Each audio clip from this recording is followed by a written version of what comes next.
கண்டிப்பா என்டிஏ கூட்டணிக்கு வருவாங்கன்னு நம்புறீங்க? வருவார்கள். ஓஹோ! அப்படி பார்த்தீங்கன்னா, இந்த தென் மண்டலத்தில மொத்தம் வந்து 58 சட்டமன்ற தொகுதிகள் உள்ளன. இந்த 58 சட்டமன்ற தொகுதிகள்ல யாருக்கு அதிகப்படியா ஓட்டு வாங்குவாங்கன்னு நம்புறீங்க? அல்லது யார் அதிகப்படியான தொகுதியில கைப்பற்றுவாங்கன்னு நம்புறீங்க? போன பாராளுமன்ற தேர்தலில் ஓட்டுகள் பிரிந்து கிடந்தன. அதிமுக ஓட்டு, பிஜேபி ஓட்டு தனித்தனியாக பிரிந்து கிடந்தன. இந்த சட்டசபை தேர்தலில் அனைவரும் ஒன்றாகிவிட்டனர். யார் அனைவரும்? பிஜேபி, அதிமுக அனைத்து ஓட்டுகளும் ஒன்றாக சேர்ந்து கொண்டிருக்கின்றன. ஓஹோ! ஆதலால் இன்று கூட்டணி வலிமையாக காணப்படுகிறது. வலிமையாக காணப்படுகிறது.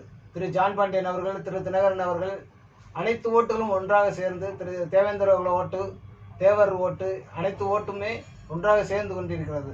அனைத்து சமுதாய ஓட்டுகளும் இது ஒன்று. இதெல்லாம் ஒரு வாக்கு வங்கியா வரும்னு நீங்க நம்புறீங்களா? எல்லா சமுதாயமும் இப்ப சேர்ந்து வந்ததுனால இந்த ஓட்டு எல்லாமே ஒரே கூட்டணிக்கு வாக்கா மாறும்னு நம்புறீங்களா?